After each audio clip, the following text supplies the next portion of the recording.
로마에 가면요, 라테나로라고 하는 성당 앞에 소위 빌라도의 계단이라는 계단이 하나 있습니다. 혹시 로마에 가 보신 분은 여기를 아마 보셨으리라고 생각합니다. 총 28개로 이루어진 계단이에요. 근데 이게 빌라도의 계단, 이 별명이고 원래 이제 거룩한 계단이라고 하는 이름이 있습니다. 이게 뭐냐? 예수님이 빌라도에게 재판을 받기 위해서 오르셨던 혹은 재판을 받으실 때 빌라도가 서 있었던 계단이라고 그래요. 근데 원래 예수님이 로마 사람은 아니잖아요.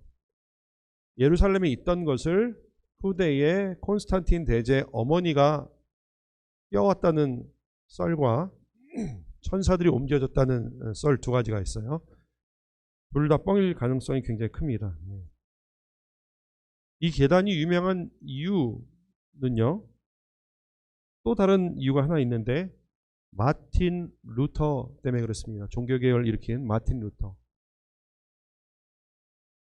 당시에 이 계단을 기도하면서 무릎으로 오르면서 기도를 하면 죄가 용서된다고 하는 잘못된 교리를 교회에서 가르쳤어요. 당시 교회는 복음에서 벗어난 세속 종교화가 되어 있었어요. 그래서 종교는 의식화되고 또 성경은 성직자들이 마음대로 해석하면서 백성들을 기만했습니다. 그러한 시대에 마틴 루터는 아주 우수한 사제였어요. 원래 법을 공부하고 나중에 신학을 하면서 사제가 되었는데 이 계단을 죄를 사함받기 위해서 여러 가지 설이 있어요. 본인의 죄를 용서받기 위해서 혹은 할아버지 연옥에 빠진 할아버지의 죄를 용서받기 위해서 혹은 교회의 죄를 짊어지고 무릎으로 28계단을 주기도문을 외우면서 한 칸 올라가서 기도하고 입을 맞추고 한 칸 올라가서 기도하고 입을 맞추고 하면서 28계단을 다 올라갔습니다. 그러나 그렇게 올라가고 나서 마틴 루터 마음 가운데 깊은 회의가 이렇게 일어났어요. 그리고 중얼거렸어요. 이게 다 무슨 소용이란 말인가? 1절에 의하면 오직 의인은 믿음으로 구원을 받는다라고 외쳤다는 썰이 있는데 그건 아니고 이게 도대체 무슨 소용이 있단 말인가? 이렇게 중얼거렸어요. 그는 그런 의식을 그때 처음 한 게 아니에요. 사제가 되기 위해서 혹은 사제가 된 후에도 계속해서 그러한 노력들을 했어요. 고행을 하고 선을 행하고 그런 가운데 자신의 죄를 혹은 다른 사람의 죄를 씻기 위해서 무던히 애를 썼어요. 그러나 아무리 그렇게 해도 그의 마음은 나아지지 않았어요. 그는 그 28계단을 다 올라간 순간 종교적인 형식의 허울 그리고 고행의 아무런 효험 없음을 깊이 깨닫게 됐어요. 사제로서 숱한 훈련과 공부를 거듭해오던 그가 그래서 종교적인 의무를 다하는 것이나 고행이나 선행을 하는 것으로가 아니라 오직 믿음으로 구원을 받는다는 것을 그 순간 깊이 깨닫게 됐어요. 확신하게 됐어요. 그래서 그것이 그의 신앙의 전환점이 되었고 결국 그 전환점이 그를 종교개혁으로 이끌었습니다. 오늘날도 저 계단에 가면 수많은 사람들이 무릎으로 저기를 기어 오르고 있어요. 왜냐하면 그들 가운데 그런 걸 함으로 말미암아 내 죄를 용서받을 것이라고 하는 그런 기대가 있었기 때문이에요. 그러나 우리 로마서를 잘 지금 공부하고 있는 우리는 뭐예요? 오직 우리 구원은 무엇으로 말미암는다? 믿음으로 말미암는다. 잘 알고 있죠. 이건 우리한테는 너무 익숙한 개념이에요. 돈으로도 못 가요. 하나님 나라. 힘으로도 못 가요. 잘생겨도 못 가요. 맘 착해도 못 가요. 누가 이거 지었는지 가사 기가 막히게 지었어요. 그렇죠? 돈으로도 안 돼요. 거듭나면 가는 나라, 하나님 나라. 믿음으로 가는 나라, 하나님 나라. 그러나 당연한 진리, 오늘날 우리 너무 당연하다고 생각하는 이 진리가 당시에는 종교화되고 의식화돼서 기독교의 본래 진리를 다 잊어버렸어요. 잃어버렸어요. 여러분, 그들이 무식해서 그런 게 아니에요. 그들은 당대 최고의 석학들이었어요. 우리가 로마서를 살피면서 계속해서 우리는 우리가 죄인인 것과 우리의 선행이나 고행이나 종교적인 행위로 구원을 받는 것이 아니라 오직 믿음으로 구원을 받는다는 것을 계속해서 확인하고 있습니다. 이것을 지속적으로 점검하는 것은 굉장히 중요해요. 왜냐하면요, 우리의 관성은요, 자꾸 종교화되기 때문이에요. 자꾸 신앙을 종교화하고 의식화하기 때문에 우리의 관성, 이것을 계속해서 확인하지 않으면 뭔가 내가 함으로 말미암아 죄를 씻으려고 하고 내가 뭔가 손해봄으로 말미암아 그것으로 내 마음을 편하게 하려는 그러한 관성, 속성들이 있기 때문에 그렇습니다. 자, 오늘은 로마서 5장입니다. 5장에서는요, 구원을 받으면서 일어나는, 동시에 일어나는 중요한 일들, 시퀀스들을 지금 얘기를 해주고 있어요. 구원과 함께 일어나는 일들, 여러 가지가 있습니다. 그러나 오늘 본문의 한정에서 한 3가지만 말씀드리려고 합니다. 첫 번째로, 우리는 믿음으로 구원을 받으면서 우리는 의롭다 하심을 받습니다. 의롭다 하심을 받습니다. 한글 표현을 잘 보셔야 돼요. 의롭다 하심을 받습니다. 오늘 1절 말씀 보니까 우리가 믿음으로 의롭다 하심을 받았다. 우리 9절에도 똑같이 이야기를 하고 있어요. 이것을 줄여서 믿음으로 의롭게 하심을 받았다는 것을 한자로 우리 칭의라고 합니다. 칭의. 구원 받으면서 우리는 의롭다 하심을, 의롭다 칭함을 받았습니다. 이것이 구원을 받으면서 함께 우리에게 주어지는 동시에 일어나는 축복입니다. 은혜입니다. 의롭다 하심을 받았어요. 자, 우리 서로 돌아보시면서 한번 인사하십시다. 당신은 의인입니다. 네. 당신은 의인입니다. 한 번 더 소개하실, 내키지 않아 하는 얼굴이에요. 이상하게. 한 번 더 소개하실 때는 이렇게 하십시다. 자기를 소개합시다. 당신만이 그런 사람이 아니라 저도 의인입니다. 네, 한번 보시면서.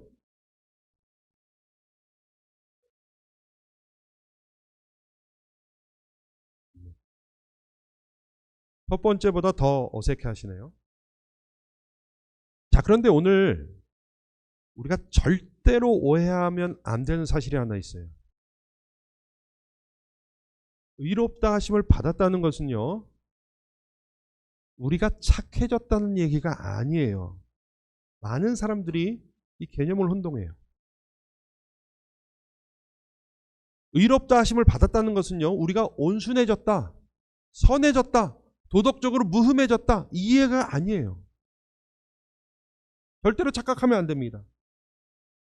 우리가 의롭다 하심을 받았다는 말은요, 그런 우리가 하나님 앞에서 죄사함을 받았기 때문에 우리는 순백에 도덕적으로 완전한 상태가 되었다, 착한 애들이 됐다, 이게 아니에요. 이런 식으로 구원을 잘못 오해하기 때문에 우리 신앙과 삶에 자꾸 괴리가 생기는 거예요. 본래 의가 뭡니까? 의. 하나님의 의 할 때 의는요, righteousness, right, 올바름을 얘기하고 있어요. 기준에 합당한 것을 말합니다. 근데 다시 한번 말씀드리지만 이것은 우리의 도덕적인 판단, 도덕적인 기준의 올바름이 아니에요. 하나님이 생각하는 올바름, 하나님의 기준에 합당한 것을 말합니다. 자, 지난주에 말씀드린 죄의 개념에 정반대되는 말이에요. 죄는 지난주에 말씀드렸어요. 무법이다, 아놈이다, 관역을 벗어난 기준 미달의 상태라고 말씀을 드렸죠. 그 반대말이 의예요. 의는 뭐냐? 그러면 하나님이 법이고 하나님의 기준에 합당한 것, 이것이 의입니다. 그렇다면 의롭다 하심을 받았다는 말은 하나님의 기준에 합당하게 되었다는 말이에요, 여러분. 그러니까 간단하게 풀면은 믿음으로 하나님의 기준에 합당하게 되었다, 이런 말이죠. 그런데 조금 더 생각해 볼까요? 의롭다 하심, 이 칭이라는 말은요, 사실은 그 그리스어로 법정 용어였어요. 법정 용어. 원어상을 보면요, 법정에서 선고하거나 선언할 때 쓰는 언어를 사용하고 있어요. 그러니까요, 죄로 인해 멸망받을 죄인이 변하여 하루아침에 착한 사람이 됐다, 그것을 지금 성경이 얘기하고 있는 것이 아니에요. 본질상 여전히 죄인이지만 하나님이 믿음을 보시고 의롭다고 선언해 주신 거예요. 그렇게 선포해 주신 거예요. 그래서 말씀에 의롭게 되었다 이렇게 표현하지 않았어요. 의롭다 하심을 받았다. 여러분 여기 보면 수동태가 2개, 3개예요. 그러니까 의롭다 하심을, 내가 의롭게 된 게 아니라 누가 의롭다고 해주는 것, 그것을 또 받은 거예요. 그러니까 우리가 한 건 아무것도 없는 거죠. 우리가 여기에 역할을 하는 건 아무것도 없어요. 여전히 죄의 본성을 지니고 있지만 의인이라고 쳐주는 거예요, 여러분. 법적으로 우리는 하나님의 기준에 합당하다고 선고된 것, 이것이 칭의입니다. 따라서 법적으로 우리는 의인이에요. 다시 정리하면, 우리를 의롭다 하시는 것은 우리가 갑자기 도덕적으로 완벽한 사람이 되었다, 착한 사람이 되었다, 이 말이 아니라 죄인임에도 불구하고 하나님께서 그렇게 인정해 주셨다, 그렇게 쳐주셨다, 이렇게 선고해 주신 것입니다. 자, 이런 의미에서 우리는 죄인이에요, 의인이에요? 네. 눈치 보지 마세요. 딴소리 할까봐 저한테 뭔 소리 하려고 그러나. 우리 죄인이에요, 의인이에요? 네. 의인인 죄인, 죄인인 의인이에요. 자, 다시 한번 옆 사람한테 확인시켜 주세요. 당신은 확실히 의인입니다.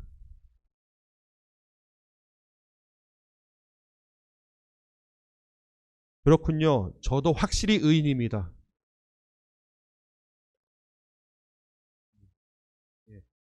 아까부터 목소리가 커졌어요. 왜 그래요? 이건 우리가 도덕적으로 완벽해졌다는 얘기가 아니에요, 여러분. 내가 의인이라고 하면서도 말하기 힘들잖아요. 왜냐하면 내가 부족하기 때문에, 내가 죄스럽기 때문에. 그러나 그것은 의롭다 하심을 받은 거예요, 우리가. 거저 은혜로. 우리의 속사람이 하루아침에 변한 것이 아니라 하나님이 그렇게 쳐주신 거예요. 할렐루야, 여러분. 이렇게 말씀을 드려도 자신 없어 하시는 분들이 계세요. 나는 그렇게 착하지 않은데, 나는 여전히 죄를 짓는데, 나는 그럴 만한 자격이 없는데, 이렇게만 생각해도 양반이에요. 너는 그렇게 착하지 않은데, 너는 여전히 죄 짓는데, 너는 그럴 만한 자격이 없는데 라고 자꾸 우리는 생각한단 말이에요. 그러나 다시 분명히 하시기 바랍니다. 내가 잘나서, 내가 무언가 해서, 착해서 그렇게 된 것이 아닙니다. 그러나 이렇게 선언하신 분이 누구예요? 하나님이에요. 하나님이 그렇다고 선언하는 것이기 때문에 그 선언에는 절대적인 권위를 갖는 거예요. 이거는 바뀔 수가 없어요. 물을 수가 없어요. 우리는 이렇게 믿음으로 겨우 구원을 받으면서 칭의라고 하는 의롭다 하심을 받는 놀라운 은혜의 사람들이 된 것입니다. 여러분 이 사실을 확신하시기 바랍니다. 할렐루야. 그렇기 때문에 우리가 의인이라는 사실을 들을 때마다 우리는 늘 겸손해야 돼요. 은혜로 받은 것이기 때문에. 내 심성이 아직도 변화되지 않고 불순하고 악을 내고 선하지 않음에도 불구하고 예수님을 믿는 그 믿음으로 의인이라고 이미 쳐주셨기 때문에 우리는 겸손해야 돼요. 그 사실 앞에. 세상의 논리라면요, 자, 네가 변화되고 좀 순결해지고 악을 내지 않고 선한 것 보고선 내가 의롭다 해주겠다 이렇게 말씀하셨을 거예요. 근데 은혜는 그게 아니에요. 은혜는 시작부터 선하지 않아도 아직도 악을 내도 그래도 의인이다. 이렇게 말씀해 주시고 계시는 것입니다. 우리는 더더욱 겸손한 마음으로 이 하나님의 선언을 확신하고 받아들여야 될 줄로 믿습니다. 둘째로 우리는 믿음으로 구원을 받으면서 하나님과 화평을 누리게 되었습니다. 오늘 말씀의 표현을 그대로 하면 화평을 누리게 되었다. 오늘 1절, 2절 말씀해 보니까 우리 같이 한번 읽어볼까요? 다시 한번 시작. 그러므로 우리가 믿음으로 의롭다 하심을 받았으니 우리 주 예수 그리스도로 말미암아 하나님과 화평을 누리자. 또한 그로 말미암아 우리가 믿음으로 서 있는 이 은혜에 들어감을 얻었으며 하나님의 영광을 바라고 즐거워하느니라고 했습니다. 우리 10절, 11절에도 같은 얘기가 나옵니다. 오늘 읽은 말씀은 이 샌드위치 구조로 되어 있어요.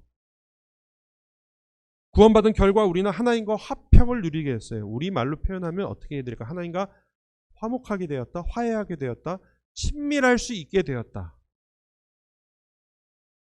그래서 그의 은혜에 들어감을 얻었고 하나님의 영광을 즐거워할 수 있게 되었다. 이게 오늘 말씀에서 구원을 받을 때 일어나는, 동시에 일어나는 일이라고 말을 해주고 있습니다. 우린 단순히 구원받아서 의롭게 되었을 뿐만 아니라 하나님과 화평한 관계 가운데, 친밀한 관계 가운데 들어갈 수 있는 특권을 얻게 됐어요. 죽음의 강물에서 건짐을 받았을 뿐만 아니라 주인과 좋은 관계를 누릴 수 있는 권리를 얻게 되었다는 것이에요.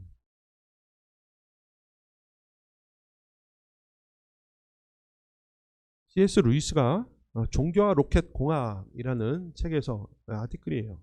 이런 얘기를 했어요. 그리스도께서 인간을 위해서 죽으신 것은 인간이 그럴 만한 가치가 없기 때문이다. 그럴 만한 가치가 없기 때문에 그럴 만한 가치가 있는 존재로 만들기 위해서 죽으신 것이다. 굉장히 놀라운 통찰이에요. 어쩌면 우리의 기대를 뒤집는 거예요. 꼭 우리가 조금이라도 가치가 있기 때문에 우리를 구원해 주신 것이라고, 나는 사랑받기에 합당하기 때문에 구원을 받은 것이라고 생각하기가 쉬워요. 착각하기가 쉬워요. 그러나 우리가 사랑받을 만한 가치가 없었기 때문에, 우리가 가치가 있기 때문이 아니라 없었기 때문에 그리스도께서 우리를 위해서 죽으신 것이에요. 사랑받을 만한 가치가 있게 만들기 위해서 그 생명값을 치르신 것입니다. 오늘 말씀을 연결해 보십시다. 우리가 하나님과 화평을 누릴 자격이 없었지만 우리를 구원하신 것은 하나님과 화평을 누릴 수 있는 자격 있게 만들기 위해서 우리를 구원하신 거예요. 우리를 구원하지 않으면 하나님과 교제할 수가 없어요. 그러나 교제할 수 있도록 만들어 주신 거예요. 그래서 의롭다 칭해 주신 것이에요. 그래서 이제는 하나님 아버지와 화평한 친밀한 관계가 가능하게 되었어요. 이제는 하나님 아버지를 아빠 아버지라, 이제 나중에 로마서에 한번 더 나옵니다. 아빠 아버지라, 아빠 이렇게 부를 수가 있어요. 같이 보면은 예원이가 아빠 하면서, 하나님 그렇게 부를 수 있어요. 이제. 그런 자격이, 그런 특권이 주어진 것입니다. 인류가 타락한 이후 사람은 하나님을 직접적으로 대면할 수가 없었어요. 죄인된 인간은, 원수된 인간은 하나님을 만날 수도 없었지만 하나님을 만날 때는 정녕 죽을 수밖에 없었어요. 하나님의 그 완전함과 선함과 영광을 죄인된 우리는 도무지 감당할 수 없기 때문이에요. 다만 하나님은 필요한 경우 중보자를 통해서 사람들과 만나 주셨어요. 그래서 구약에 보면 선지자나 제사장 같은 특별히 하나님께서 허용한 사람을 통해서만 사람들을 만나 주셨어요. 함부로 하나님께 접근했다간 다 죽었습니다. 이것을 상징했던 것이 구약의 성막이에요. 성전이에요. 성막 그리고 성전에 들어가면 하나님과 인간 사이, 하나님이 계신 지성소와 성소를 구분하는 커튼이 쳐 있었어요. 휘장이 쳐 있었어요. 그리고 성소도 아무나 들어갈 수 없었지만 그 지성소는 더욱더 아무나 들어갈 수 없었습니다. 겨우 1년에 한 번 정도 대제사장이 백성들의 죄를 속하기 위해서 들어갈 수 있었습니다. 그 대제사장도 들어갈 때는 생사를 보장하지 못했습니다. 그러나 예수님이 돌아가실 때에 어떻게 됐어요? 그 성전 휘장이 찢어졌어요. 성소 휘장이 위로부터 아래까지 찢어져 둘이 되니라. 이것은 이제 하나님과 인간 사이를 가로막고 있었던 모든 경계가 사라진 것을 의미하는 것이었습니다. 이제 하나님과 정상적인 화목한 관계를, 친밀한 관계를 맺을 수 있게 된 것입니다. 은혜의 보좌에 들어갈 수 있는 특권을 얻게 된 것이었습니다. 가치 없는 우리에게 가치가 생겼어요. 자격 없던 우리에게 자격이 생겼습니다. 이제. 그래서 이제는 하나님의 영광을 바라고 즐거워할 수 있게 되었습니다. 하나님의 영광은 감히 범접할 수도 없고 쳐다볼 수도 없는 것이었는데 이제는 그것을 누릴 수 있고 즐길 수 있게 됐어요. 이것이 구원과 함께 받은 은혜요, 축복이요, 특권입니다.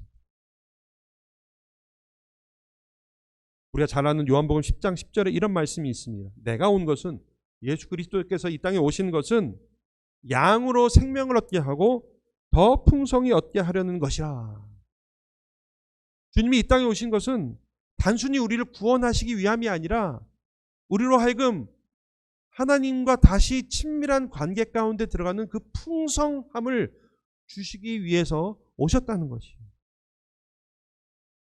구원받은 것만 해도 은혜 중에 은혜요, 기적 중에 기적이지만 거기에 하나님과 친밀한 관계 가운데 들어가는 그 풍성한 삶을 선물로 받게 된 것입니다. 이것이 구원받을 때에 함께 일어나는 일들입니다. 마지막으로 이제 우리는 믿음으로 구원을 받으면서 소망을 얻게 되었습니다. 오늘 3절, 4절, 5절 말씀해 보니까 다만 이뿐 아니라 우리가 환난 중에도 즐거워하나니 이는 환난은 인내를, 인내는 연단을, 연단은 소망을 이루는 줄 알미로다. 소망이 우리를 부끄럽게 하지 아니함은 우리에게 주신 성령으로 말미암아 하나님의 사랑이 우리 마음에 부은 바 됨이니, 이렇게 선언하고 있습니다. 다만 이뿐 아니라 앞에 것들도 얼마나 영광스러운 거예요. 구원 받은 것만 해도 감사한데, 우리를 의롭다 칭해 주신 것만 해도 감사한데, 하나님과 화목하게 된 것만 해도 감사한데 거기서 끝이 아니에요. 이뿐 아니라 더 남아 있어요. 우리에게 새로운 소망이 생겼어요. 우리가 이 땅에서 구원을 받음으로 의롭다고 여김을 받고 하나님과 친밀한 관계를 회복했을 뿐만 아니라 그것의 이제 완성을 바라볼 수 있게 되었다는 것입니다.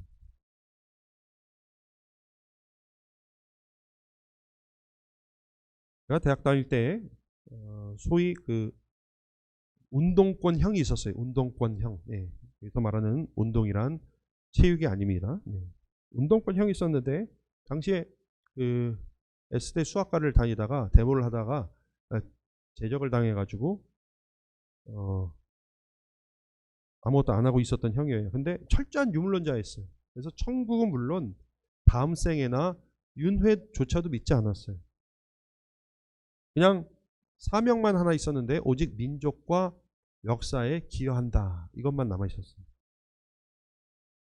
그래서 학생운동에 매진하던 형이었어요. 근데 저랑 친했어요. 친했는데 꽤 자주 만났어요.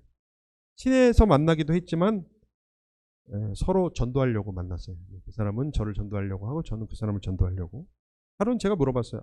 아니 형, 우리 생애가 여기서 끝이라면, 형 유물론자니까 우리 생애가 여기서 끝이라면 지금 하는 이런 공부나 민족의 역사에 기여하는 것, 이게 무슨 소용이에요? 이렇게 물어봤어요. 우리가 그냥 죽음으로 끝난다면 그게 무슨 의미냐? 이게 물어본 거예요. 제가. 그러자 그 형이 뭐라고 대답했냐면, 지금도 잊혀지지가 않아요. 오로지 민족과 역사를 위한 것이다. 이렇게 대답을 했어요. 어떻게 들을 땐 가슴이 뛰었는데 어떻게 들을 때는 엥? 아, 형, 죽으면 그냥 전기에 배터리가 다 돼가지고 회로가 다 돼가지고 회로가 꺼지는 거랑 똑같다며. 그게 이제 정말 의미가 있는 거야? 제가 이렇게 물어봤습니다. 그러자 굉장히 당황하며 근심하며 돌아갔습니다. 마침 그때 1989년 소련과 동구가 무너진 때라 굉장히 방황하던 때에 나중에 전향했어요. 저는 지금도 사실 잘 이해는 안 가요. 고린도전서에 이런 말씀이 있어요. 같이 한번 읽어볼까요? 시작. 만일 그리스도 안에서 우리가 바라는 것이 다만 이 세상의 삶뿐이면 모든 사람 가운데 우리가 더욱 불쌍한 자니라. 이 생만 바라보면 허무한 거예요. 불쌍해요. 구원이라고 하는 것이 이 땅의 삶만을 위한 것이라면 그것은 굉장히 허무하고 어리석은 거예요. 그렇다면 구원이 없더라도 그냥 대충 살다가 죽으면 그만이에요. 왜냐하면 우리 회로가 다 꺼지기 때문에. 그러나 그 다음이 있는 거죠. 그걸 볼 수 있게 해 주시는 것입니다. 다만 우리가 품는 의문 하나가 있어요. 그냥 우리가 구원받고 바로 천국에 가면 되지 왜 이 땅에 남아서 이 땅에서의 삶을 살아가야 하는 겁니까? 왜 미래의 소망이 필요한가요? 여러분 어떠십니까? 그냥 빨리 천국 가면 그만 아니에요? 왜 이렇게 긴 기간을 주실까요? 저도 한때 그런 생각했어요. 그래서 빨리 그냥 천국 갔으면 좋겠다 그런 생각을 많이 했습니다. 근데 또 그게 아니래요. 그래서 왜 아닌가 생각을 해봤어요. 여러분 혹시 잠수병이라고 하세요? 잠수병. 감압병이에요. 감압병. 압력이 이렇게 갑자기 줄어들 때 나타나는 몸의 현상들이 있어요. 보통 깊은 바다에 있다가 올라올 때, 그래서 너무 빨리 올라오면 안 돼요. 서서히 올라와서 몸이 적응하게 돼야 됩니다. 심해에 들어갔을 때 우리의 몸이 그 압력에 적응해 있을 때, 그래서 압력 받는 것을 적응해 가지고 있다가 갑자기 압력이 줄어들면은 사실은 죽기까지 해요, 나중에. 그래서 심해에서 올라오는 경우 아주 천천히 오랜 시간을 거쳐 올라오거나 혹은 감압실이라는 데 들어가서 천천히 압력을 낮춤으로 신체가 잘 적응하도록 해야 살 수가 있어요.